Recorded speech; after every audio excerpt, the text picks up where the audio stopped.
Today, I'm going to take a little bit of a break in my shop build to review the Kreg 720PRO Pocket Hole Jig.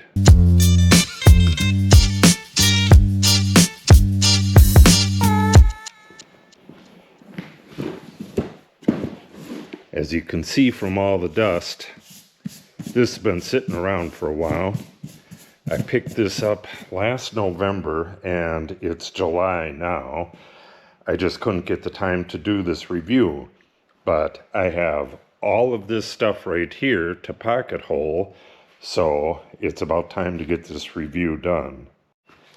I've been using Kreg jigs since before they were sold in stores. I believe I either got my first jig from a magazine or I bought it at a woodworking show. I can't remember which was which, but I did meet Mr. Kreg himself at a woodworking show, so I believe that's where I got it. It was solid metal, and it was a single hole jig. I've seen double hole solid metal ones on the internet, but this was a single. And I had that thing for a good 10 years. I built a lot of cabinets with it. I don't want to destroy this outer. Oh, there we go. It's just taped all over the place. And where was I? I had the thing a good 10 years and I brought it to work to do some cabinets and somebody stole it. And I went to go buy a new one and was shocked that they were now made out of plastic. But I've had that plastic one now since, like 2002, 2003. I've had it for like 21 years. Well, let me show you that real quick. The container's a little bit busted up, but this must have been one of the first ones off the assembly line. My old one, the metal one, looked a lot like this. It was just a single hole, and it had one of these clamps, and all the rest was basically the same, but it was like cast aluminum or possibly machined aluminum, and it had like a black metal hole in it. Okay. So, show you what's in here. Free trial of something. Owner's manual.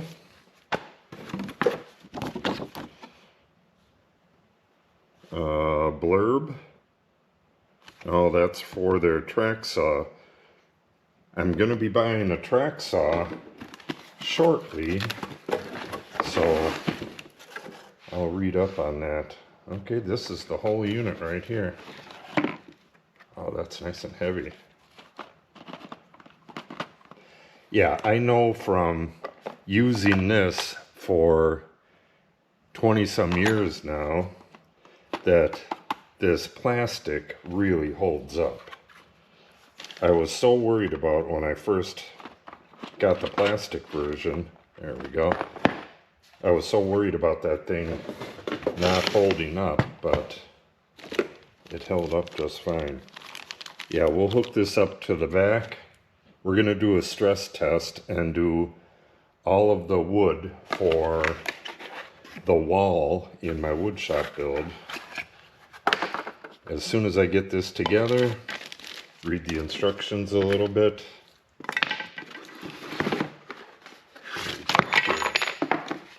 Okay, this is the bit, I'm sure. Stop collar, little Allen wrench tool. Looks like a holding case. Oh, there's a lot of stuff in here. Oh, I know what that is. I believe these go on either side. Both holding cases. Okay, there's the driver. Get the box out of the way. Okay, so we got maybe a 3-inch, 6-inch drivers. Not sure. Oh, that's from the box. And the dust port, another dust thing. Okay, let me look at the instructions and we'll get back to this. Okay, so this is the jig, dust extraction blade. That's this. Dust adapter, this. Material thickness gauge, D. Oh, that's this little Allen tool is a material thickness gauge and hex wrench. Drill set, stop collar, driver bits, dock adapters, which is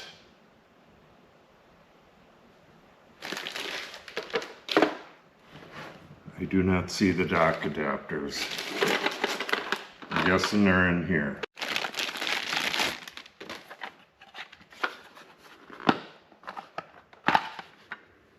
Okay. Clamp.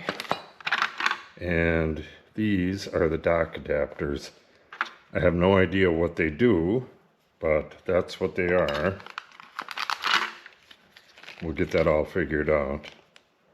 And we have a lock knob. Looks like that knob. Not sure where it goes. And we got that thing and that thing. Let's see if there's anything in here real quick. Nope. Empty. Alright, it says it got storage on the back here. It'd help if you had it the correct way. Ah, beautiful. Oh, that's nice. Back when I had my original jig, I convinced the shop that I was working at to start using pocket screws. They were very much against it at first, but they eventually did. But Kreg did not make a machine that would work for the shop, so we got a Castle machine, but this would have actually been better than that Castle machine. Oh, I didn't know that. It's got a little tab that goes down. This one went in a lot easier, but that little tab goes down. Okay, and then the tool.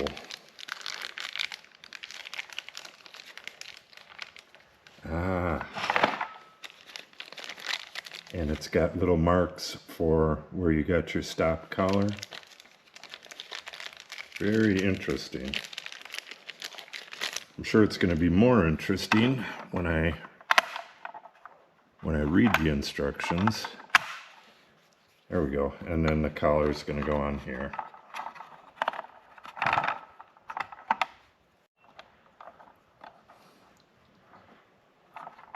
Well, that's convenient. I like that. All right, this is the clamp pressure. You got to lift it all the way up, and then less pressure.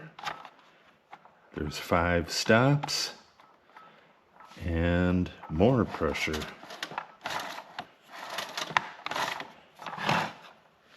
Yeah, like I said, we're going to try this out.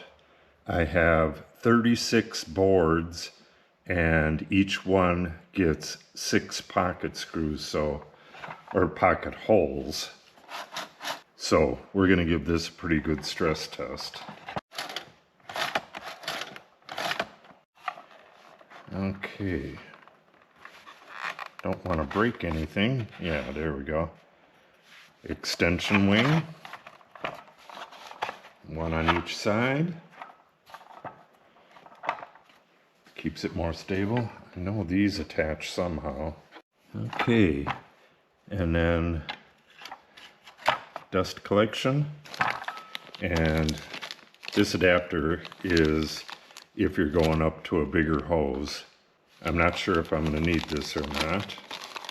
And I have a few other adapters as well. Nice soft plastic.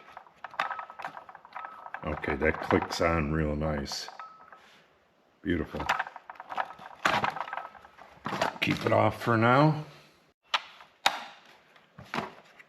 These are the docking station, what do they call them? Docking station adapters.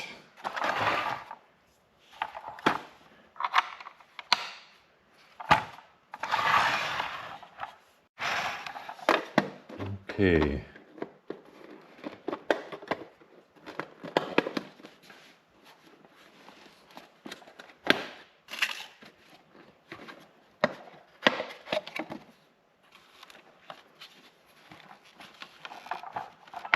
I guess they're down there.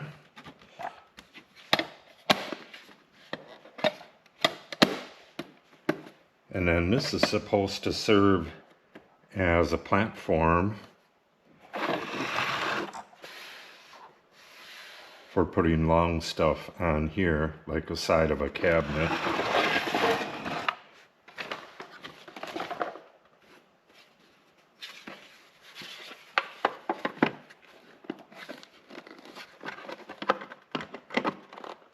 I might be putting these on wrong.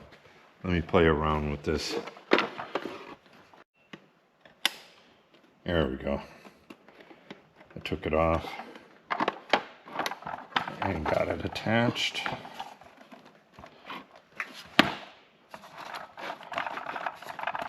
And then if you take this out, those fold up. I don't think I'm going to be folding them up though, and I'm not sure that I'm going to even use these, because like I said, I'll probably make a little slot in a tabletop that this fits down into and make a permanent station out of it. See, there's a hinge pin on there, a metal hinge pin, and it has to click into this thing right here.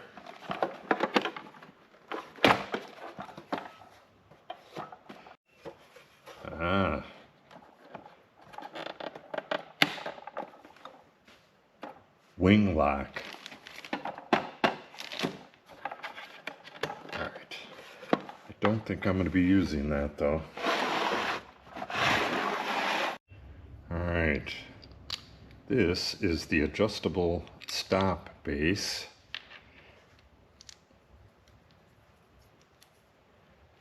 It's got a square nut and 3 pieces of plastic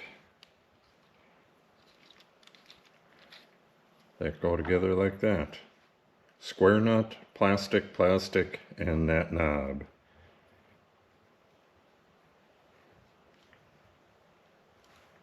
It's pushing. Guessing that goes on here. Yes, it does. Well, that's kind of handy. That's very sturdy too. A lot of times with stops, you can push them as you're working, especially if you got a big job like this.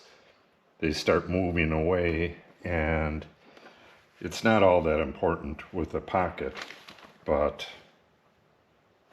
this is pretty strong.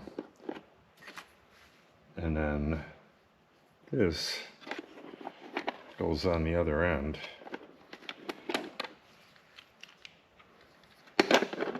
So this probably goes this way. Yeah, I believe so.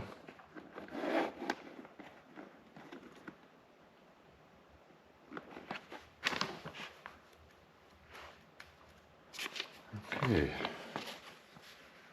Well, it can go like that as well. Side configuration, centered configuration. Okay, so this little wrench here has thicknesses on it, and you use this as a gauge. I'm going to be using this 1.5" material, and you can see it says 1.5". So then you set this at 1.5", which is all the way to the top. That's pretty convenient. I think I'll just put this on a little rolling base so I can get at the back of it. Just a small little counter. We'll figure that out later, but we need to drill some holes first. And we're down to the clamp, and I believe, does that fit in the back or the front? It goes in the front. That goes in right there.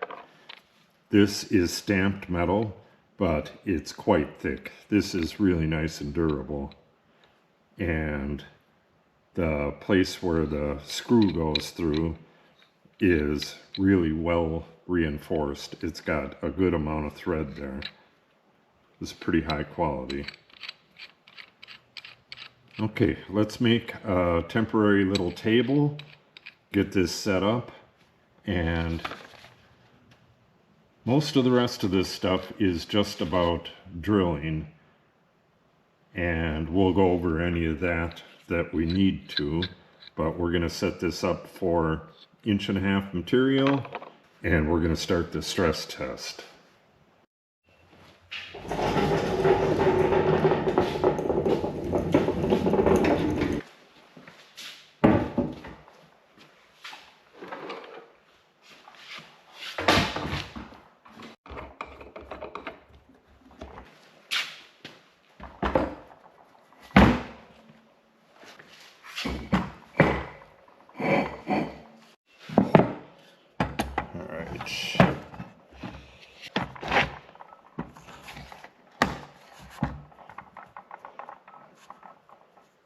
Okay, and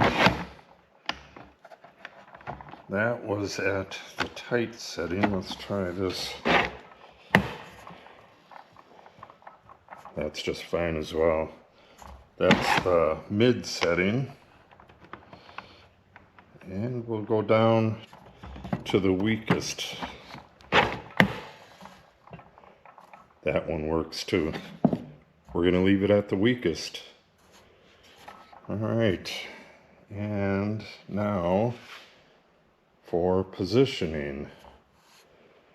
I need 3 pocket screws in each of these. I'm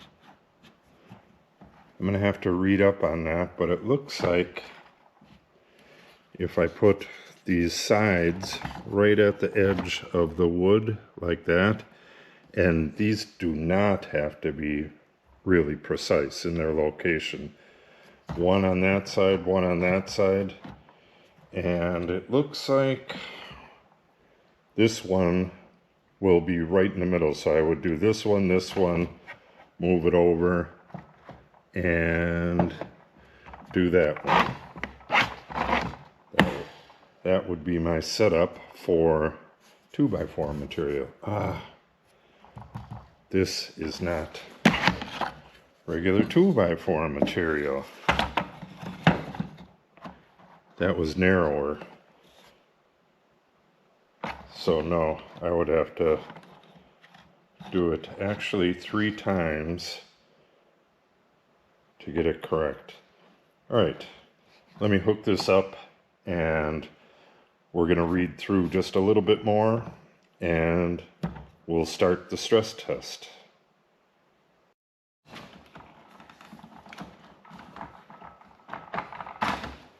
Switch the dust port to the other side.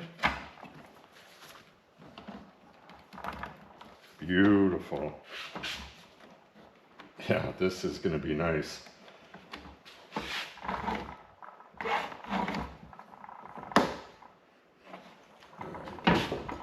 Push this up against the wood there.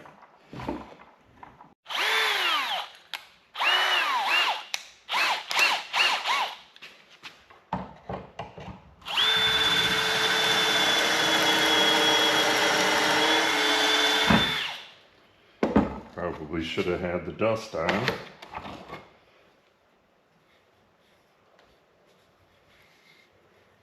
Well, that looks like it's going to work perfect.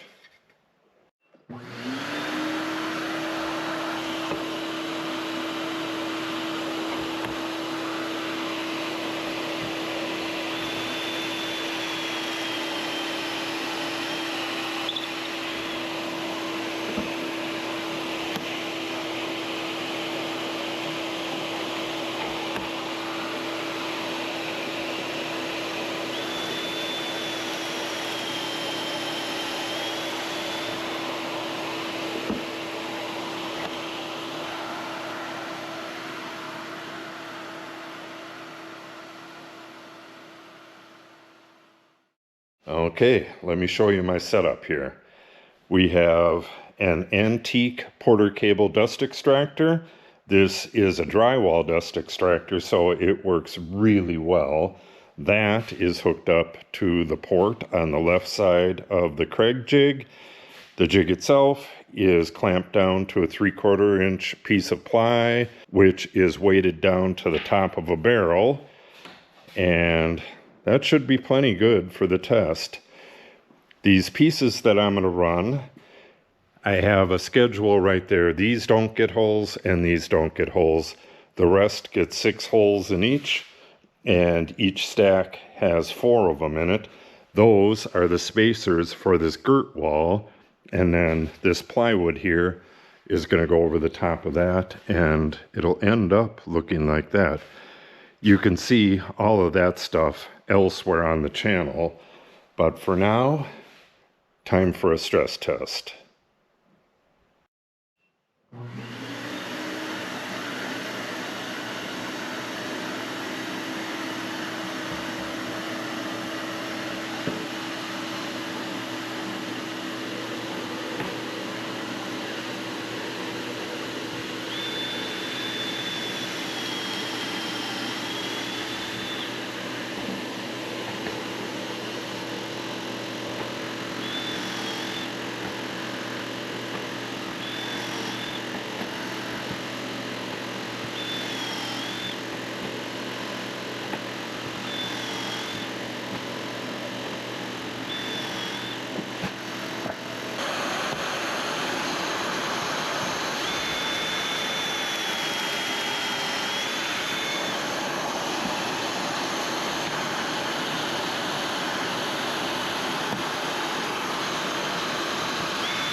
Okay, not too bad at all.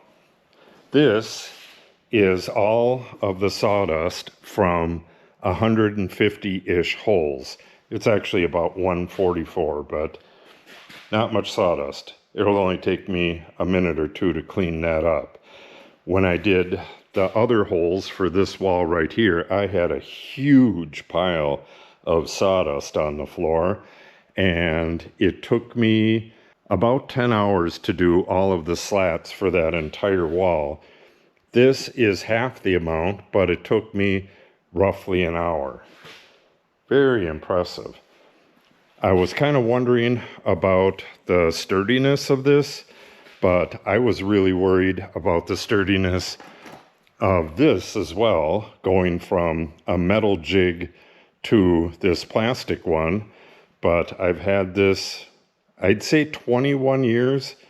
I got it in the early 2000s.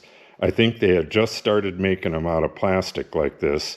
I was really disappointed that it wasn't metal, but I've been using it all these years. I actually built a shed, a barn-shaped shed. You could see the little hill outside the window. The shed was right there, and it would have stuck into the wood shop a little bit. I used this jig to build that, well, parts of it, and now, 20-some years later, I'm using it to work on the same building. That's that same barn-shaped shed. We moved it across the street, and now I'm turning it into a tiny house, and I've been using the same jig, but I'm guessing I'm going to be using this one a little more often than this one in the coming years. If this jig holds up half the time that that one did, that'll be fine with me. Yeah, it worked really good. The wood didn't jump around at all, which it does with that jig, but this was all spruce and pine and stuff. I've yet to use it on like a hard maple or a white oak or a black ash or something like that, but we will be doing that. I'm guessing I'll just want to dial up the clamp pressure a little bit on a harder wood, but no big deal. Another thing to note is that when I'm building a table for this, I am going to notch the table out and have it go back to about here, right to wherever I have some kind of support for longer stuff. Because if you're standing at the side like this, you can get a lot more leverage on your drill by standing like this than standing behind it and trying to go like that. So when you're making a table for this, make sure that whatever hand you are to notch the table in on the opposite side. And I would put this dust collection on this side, but this was just a test. So that's gonna wrap this up. I give this 3 thumbs up. Go out and get yourself one.